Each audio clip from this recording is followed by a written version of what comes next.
It was a Monday afternoon when the doorbell rang 4 times a sound that demanded attention in my new quiet neighborhood, and I instantly knew my hard-earned peace was about to be destroyed. I'm Skylar Quinn. A 32-year-old senior software engineer had finally achieved the impossible by acquiring her own Oakwood Hills residence, a property worth $150,000 purchased solely with years of savings and investment strategies. My parents arrived unannounced, the very picture of faux sophistication, their smiles evaporating the moment they stepped inside. My mother Denise immediately bypassed congratulations to ask where I had stolen the capital to acquire the property, suspecting I had secretly drained some non-existent family trust fund. My father Jeffrey cut straight to the chase, folding his arms across his chest and demanding to see the purchase documents, immediately insisting I prove I had not embezzled the money. "You are absolutely useless," my mother hissed, her voice cutting through the quiet living room. "You have always been a burden, and there is absolutely no way you possess the business acumen or the money to own this house outright." That moment, standing there in the home I had earned, fueled a cold resolve I had been cultivating since childhood. I walked calmly past their furious faces to the custom mahogany cabinet built into the dining room wall. I pulled out a stack of papers and presented the top one, the title to the house. It clearly stated the non-negotiable requirement for proof of net worth, exceeding $50 million just to gain residency approval in this exclusive community. I laid that document down, watched their jaws drop in stunned silence, then placed a second, smaller document directly on top of it for them to sign. The title of the second document was prominently displayed, "Waiver of All Future Financial Obligations." The title on that document may have silenced them, but trust me, their greed was only the opening act. What comes next will shake this family to the core. We're talking confessions. They never expected consequences they couldn't escape. Before we continue, make sure you hit subscribe, turn on all notifications, and stay with me until the very end. And tell me in the comments where in the world you're watching from and what time it is right now. I love seeing how far this story travels across time zones. 2 days after the silent confrontation in my new living room, the immediate quiet was utterly shattered by a digital explosion of outrage and fabrications. My mother Denise wasted absolutely no time launching her public campaign of manufactured victimhood across every social media platform she could access. She composed a lengthy, venomous post dramatically titled, "The Daughter Who Abandoned Us," weaving a sophisticated tale of parental sacrifice, only to be repaid with cold indifference and greed the moment I found professional success. She painted me as an opportunistic child who had supposedly embezzled imaginary funds, purchased a ridiculously extravagant property, and then heartlessly used the Waiver of All Future Financial Obligations document as a tool of emotional blackmail. The post quickly garnered hundreds of comments from strangers, all judging my character based solely on her elaborate, self-serving lies. The true sting arrived when my sister Brenda chimed in, cementing the public narrative against me. My sister, whom my parents had habitually spoiled and showered with financial favors throughout her life, while simultaneously demanding my continuous financial contributions, commented with feigned sorrow that I had become consumed by jealousy of her and my parents' supposed close bond, suggesting that cutting contact was an act of pure spite, not necessary self-preservation. Seeing my sister willingly participate in spreading these malicious falsehoods cut deeper than almost anything my parents had ever said, directly confirming the absolute toxicity of the entire family structure I was trying so hard to escape. The digital storm proved to be merely the prelude to my father's Jeffrey's actual legal threat, delivered not in a private email, but as a publicly accessible post on a shared family forum. Instead of acknowledging his signature on the waiver or apologizing for my mother's baseless accusations, my father decided to completely flip the financial script. He dramatically accused me of my own illegal financial maneuvers, specifically threatening to report me to the Internal Revenue Service for alleged tax evasion concerning the substantial monthly financial support I had provided them over the last decade. My father asserted that since I claim those funds as necessary deductible gifts on my personal tax returns, they must be considered taxable income for them, but he maliciously implied I had manipulated the entire situation to understate my own income. This specific move was calculated a cynical tactic designed purely to instill professional fear. The following morning, I received a somber, unexpected call from the Human Resources Department at my company detailing an urgent mandatory meeting regarding serious allegations of financial impropriety and professional conduct stemming from the highly publicized social media posts. The accusations now extended dangerously beyond petty family drama. They were threatening my career as a senior software engineer. The HR manager, speaking in a measured corporate tone, stressed the immediate necessity of a comprehensive explanation concerning the specific tax accusation given the extreme gravity of potential IRS involvement. I understood instantly that silence was my strongest shield against emotional warfare, but it could not protect me from the harsh reality of the bureaucratic machine. I politely acknowledged the meeting request, offering only a brief formal statement about the family dispute being based entirely on demonstrably erroneous facts. The entire confrontation confirmed my deepest fear. They were willing to burn down my professional and personal life to satisfy their relentless financial demands. Without any hesitation, I secured the contact information for a highly recommended litigation attorney. The time for emotional responses was over.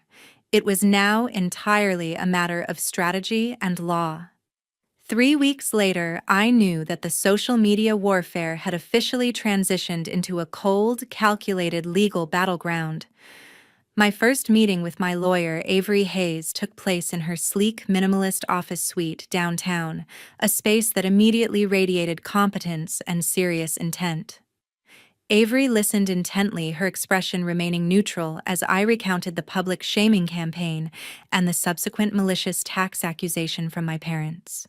She analyzed their behavior not as emotional parents, but as textbook abusers attempting to leverage legal mechanisms to perpetuate financial control. Avery quickly assured me that the social media noise was irrelevant legally. The only things that truly mattered were the deed to the Oakwood Hills house and my impeccable financial records. She immediately began preparing a formal cease and desist order against my father and mother. However, the situation escalated rapidly when my parents filed an actual lawsuit against me. The legal papers arrived 5 days later, formally demanding the court grant them partial ownership of my new house, claiming their right was based on a completely fabricated entity they termed the Family Development Fund. They asserted that this fund represented years of emotional investment and minimal undocumented financial assistance, which they now quantified as a tangible equity-building asset in my property. This move proved their intention was never simply to embarrass me. They genuinely desired control of my only substantial asset. The sheer audacity of their claim was startling, yet Avery remained calm, viewing the lawsuit as a strategic opportunity to expose their manipulative tendencies under oath. That same evening, feeling the immediate weight of the lawsuit, I placed a call to my grandmother, Eleanor Vance, a retired but still highly respected professor of constitutional law. I cautiously revealed the full extent of the legal action and my father's desperate tax threat. Professor Vance's response was not one of shock, but of deep professional disappointment. She then revealed a pivotal detail about the family's true financial foundation, a crucial piece of information I had never fully grasped. My grandmother explained that the substantial monthly support payments I had been sending my parents for years constituted virtually their primary source of documented income, certainly the only consistent capital flow not covered by minor annuities. More critically, she stated her suspicion that my father and mother had deliberately failed to declare this significant income stream to the Internal Revenue Service, utilizing it as a massive systematic form of tax evasion over the last decade. Suddenly, the game changed entirely. My battle was no longer merely a fight over a house deed, but a complex legal maneuver against financial crime. Professor Vance immediately agreed to intervene, not merely as a family witness offering emotional testimony, but as an expert legal specialist prepared to provide an affidavit and analysis of the family's documented financial history. She was ready to leverage her legal expertise and credibility to expose the true financial rot within the family unit. Her involvement instantly shifted the power dynamic, transforming my defense into a formidable, aggressive counterattack based on verifiable financial malfeasance that went far beyond their shallow claim over a non-existent fund. 2 months before the hearing, my lawyer Avery Hayes's apartment was completely transformed into a high-intensity legal war room, covered wall-to-wall with documents, financial statements, and deposition summaries. Avery and I began our detailed analysis by focusing on the legal validity of the extremely strict $50 million net worth covenant required for ownership in the Oakwood Hills community. She confirmed that this protective covenant, while highly unusual, was legally sound and completely non-discriminatory in practice, effectively invalidating any possibility that my parents could have legally afforded or financed the property, which instantly shattered the basis of their fraudulent Family Development Fund claim. This initial victory solidified my defense, moving the focus entirely to their egregious actions. During the deep dive into my parents' initial claim filing, Avery and I uncovered irrefutable proof of their manipulative scheme, a critical piece of forged evidence. My father and mother had manufactured a fraudulent email purportedly sent from my personal account in which I ambiguously promised to transfer a percentage of the property ownership to them as a generous act of repayment for their supposed years of emotional guidance and minor assistance. This blatant attempt to fabricate documentation confirmed their claim was not merely delusional, but a deliberate act of civil fraud. Avery immediately prepared the counter-evidence, strategically centering the narrative on my parents' comprehensive financial abuse and their cynical exploitation of the legal system solely to seize ownership of my legally acquired assets. The most damning materials arrived secretly from my grandmother, Professor Eleanor Vance. She provided Avery with a meticulous, heavily annotated collection of my father and mother's personal bank statements and various tax filings spanning the past 10 years. These confidential files definitively proved they had systematically concealed the large, regular support payments I had sent them, confirming my grandmother's initial suspicion that this financial assistance was, in fact, their primary undeclared income. The records clearly established a long-running pattern of severe tax evasion, a far more serious offense than the civil dispute over my house. This documentary proof elevated our defense from reactive to aggressive, transforming the core issue from a family spat over a house into a matter of federal financial crime. Working through the nights, Avery finalized the core counter-strategy. She determined that fighting the lawsuit directly, point for point, would only give my parents the emotional stage they craved. Therefore, Avery made the bold decision not to solely disprove their claims of property ownership, but rather to utilize the overwhelming evidence of financial fraud as a strategic weapon. The goal was not merely to win the civil case, but to achieve a decisive victory by introducing the irrefutable tax evasion evidence into the court record. This tactic would serve two crucial purposes: first, to demonstrate my parents' utter lack of credibility and their malicious intent, and second, to trigger an automatic and unavoidable investigation by the Internal Revenue Service, ensuring the ultimate unavoidable accountability for their years of abusive behavior. The morning of the hearing felt charged with a cold, almost cinematic tension as Avery Hayes and I entered the courtroom. My parents, Denise and Jeffrey, had clearly prepared an elaborate performance, the culmination of weeks of rehearsing their victim narrative.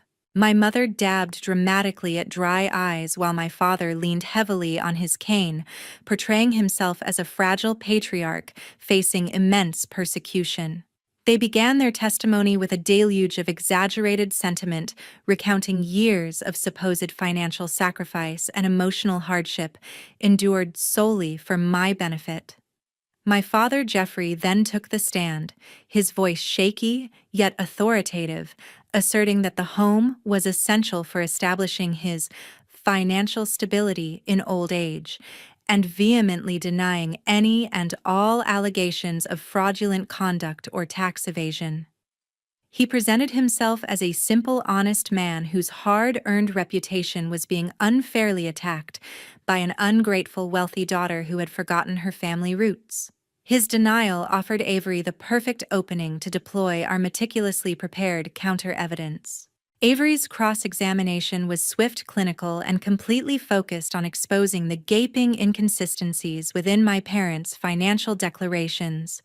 She presented several documents detailing their fluctuating, often minimal reported income, juxtaposed against the steady, substantial monthly deposits I had consistently sent them for a decade.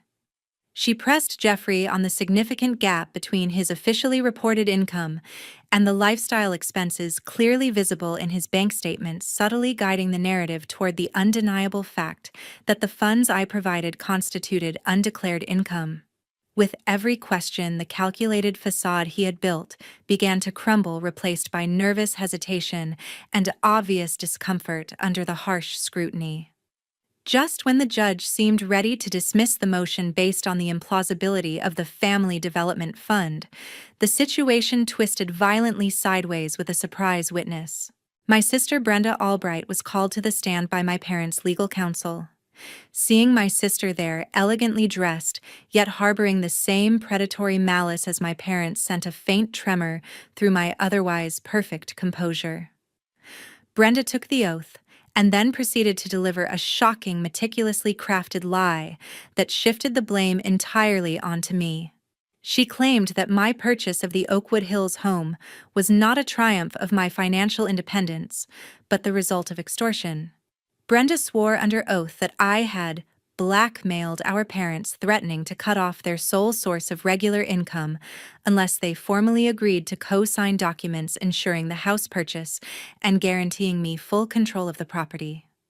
She described me as a manipulative tyrant who used my financial position to terrorize them, twisting the truth into a vicious, believable narrative of parental duress and emotional abuse inflicted by the child. I remained perfectly still, watching Brenda's calculated performance from the defense table. My lawyer Avery glanced at me, ready to object, but I subtly shook my head, deciding to maintain my complete silence and composure. I simply observed my sister the final piece of their treacherous puzzle, letting her fully commit to the devastating lie before Avery launched the inevitable, overwhelming counterattack that we knew would destroy their credibility forever. After my sister Brenda Albright delivered her shocking testimony, creating a vicious, unfounded narrative of my supposed extortion, the judge called me to the stand. I approached the witness box with calm certainty, refusing to let the anger and injustice I felt show on my face. My testimony began with a quiet, factual recounting of my journey toward financial independence, emphasizing the fact that I had established a successful career and stable wealth entirely through my own efforts from a very early age. I systematically countered their long-standing narrative of sacrificial parenting by explaining that my financial support was not a return on investment, but a voluntary, long-term commitment made out of a misguided sense of filial obligation, never a legal requirement. I meticulously detailed how I had acquired the home entirely on my own, ensuring there was absolutely no ambiguity regarding the deed or the source of funds. Next, I publicly confirmed the exclusive nature of the Oakwood Hills community, disclosing the precise $50 million net worth covenant required for any purchase within the development. This single, undeniable piece of information instantly demolished my parents' central claim, definitively proving they never possessed the financial standing to afford or purchase the property, making their assertion of co-ownership patently absurd. The silence in the courtroom following that declaration was heavy and deeply satisfying. This provided the perfect foundation for our decisive counterattack. The courtroom atmosphere shifted entirely as my grandmother, Professor Eleanor Vance, was called to testify as our expert witness. Professor Vance, possessing unmatched credibility and legal authority, presented the detailed evidence of my parents' decade-long tax evasion scheme. She professionally analyzed their bank records and tax filings, revealing the stark discrepancy between their minimal declared income and the enormous consistent cash flow provided by my support payments. She clearly explained to the court how my father and mother had systematically concealed that income from the IRS, meticulously outlining the history and magnitude of their financial fraud. Her testimony served as a brutal objective assessment of their character, completely destroying the image of fragile, honest victims they had carefully cultivated. Avery then executed the final devastating phase of our strategy. She presented the court with the fraudulent email my parents had manufactured, and even more critically introduced digital evidence, proving my sister Brenda's direct involvement in creating and editing the fabricated document. The evidence showed Brenda's IP address was used to finalize and send the email exposing her, not just as a malicious witness, but as an active co-conspirator in the fraud against me. Her betrayal was laid bare for the entire courtroom to see. The combined weight of the tax fraud, the blatant financial impossibility of their claim, and the proven conspiracy to fabricate evidence proved absolutely overwhelming. After a short recess, the judge returned, delivering a stern and unequivocal ruling. The court dismissed the lawsuit with extreme prejudice, condemning my parents for their manipulative behavior and the blatant illegal fabrication of evidence. Furthermore, the judge imposed substantial financial penalties on both my father and mother, stating the case warranted reporting their tax files to the appropriate federal authorities for immediate investigation. The legal fight was over, and the only remaining sound was the faint, defeated gasp of my mother as the gavel struck, signaling the end of their control. The morning following the judge's unequivocal ruling, the formal paperwork arrived, solidifying the victory. I received official notifications from both the court and the Internal Revenue Service, confirming the judicial order to transfer all evidence of my parents' extensive tax fraud and financial deception for immediate criminal investigation. The court's swift action validated Avery Hayes's bold strategy of using the tax evasion evidence as our ultimate decisive weapon. A deep, quiet satisfaction settled over me. The ordeal was over, and the abusers were finally facing accountability on a level far beyond the civil matter of the house. I knew the legal ramifications for my father and mother would be severe and unavoidable now that the system had been engaged. Almost instantly, the scandalous details of the case, focusing heavily on the fraud conviction and the looming IRS investigation, began to circulate through the local media. Television news reports featured sensational headlines about a high-profile family legal battle, detailing the judge's explicit condemnation of my parents' manipulative behavior and the fabrication of court evidence. The collapse of my father and mother's meticulously maintained public image was swift and absolute.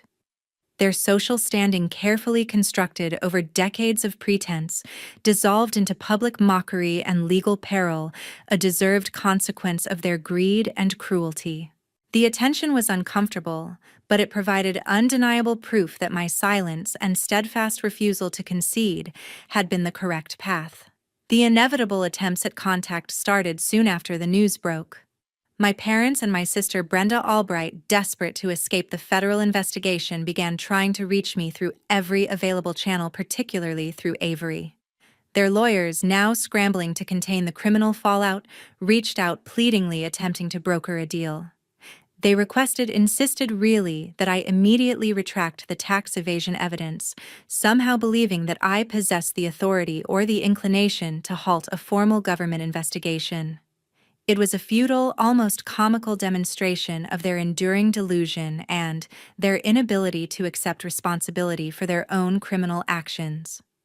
Avery handled the requests with the cold professionalism I had come to admire, delivering a concise, unyielding refusal. She explained clearly that the civil lawsuit concerning the house was formally concluded, but the subsequent criminal and tax investigation fell entirely outside my legal jurisdiction. Schuyler is no longer a party to that action, Avery stated in an email response ensuring all communication was legally documented. The evidence is now in the hands of the federal authorities, and she possesses neither the power nor the desire to interfere with the proceedings. This absolute refusal reinforced the finality of the split, denying them even the psychological comfort of my voice. With the legal battle definitively closed and the federal machinery engaged, I began the long-awaited process of building a truly new, untethered life. The first essential step was complete severance from my toxic past. I changed my phone number, deactivated old email addresses, and instructed Avery to block any further correspondence from them. I refused to grant them a single moment of my attention, not a word of sympathy, not an inch of compromise. The time for mercy was over. Now was the time for consequence. The beautiful, quiet security of my Oakwood Hills home finally became what it was always meant to be, a sanctuary where I could finally live a life defined entirely by my own choices and successes. The tranquility I found was soon interrupted by the final, inevitable piece of news. Avery Hayes forwarded a concise news alert with a short message. They made the headlines. The headline itself confirmed the ultimate consequences of their avarice. My father, Jeffrey, my mother, Denise, and my sister, Brenda Albright, had been formally arrested and charged with multiple counts of serious federal tax evasion. The media reports detailed the extensive long-term scheme and the fraudulent documents they had attempted to introduce, validating every decisive action I had made. It was not a moment of celebration, but of profound finality, an acknowledgement that the toxicity was now fully contained, and they were facing severe legal consequences that were long overdue. Then, something managed to slip through the careful net Avery and I had cast. Amidst a stack of magazines and benign mail, a heavy, poorly addressed envelope arrived, bearing a postmark from the local county detention facility. I immediately recognized the familiar, sloppy handwriting.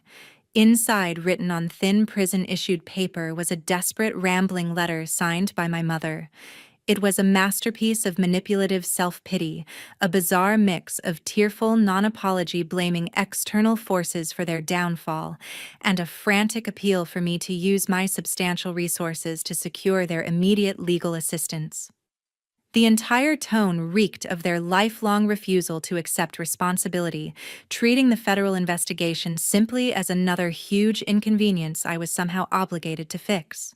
I did not need to pause for even a second of reflection. The letter represented their final pathetic attempt to breach the boundary I had so painfully established. I walked directly to the granite fireplace, the thin paper feeling cold and utterly lifeless in my hand. I carefully placed the noxious document into the grate, watched the match ignite the corner, and allowed the flames to consume the flimsy, worthless words without a single flicker of hesitation or regret. The smoke rising from the burning paper represented the last remnants of my old life, finally dissolving into the clean, quiet air of my new beginning. I walked away the decisive action, confirming that I was finally and completely free of them forever. This entire painful journey taught me the most fundamental lesson of life. You are not responsible for the destructive choices of toxic family members, nor are you obligated to set yourself on fire to keep them warm indefinitely. True strength lies not in enduring endless manipulation, but in drawing an uncrossable absolute boundary and having the courage to enforce it even when the world attempts to make you feel guilty or cruel for doing so.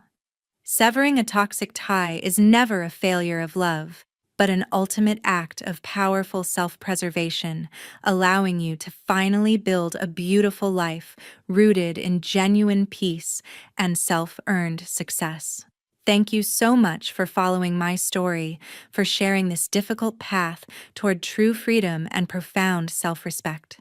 It has been a long, agonizing, but necessary victory. I truly believe many people unfortunately share similar experiences, feeling the heavy burden of obligation from those family members who only know how to take and destroy.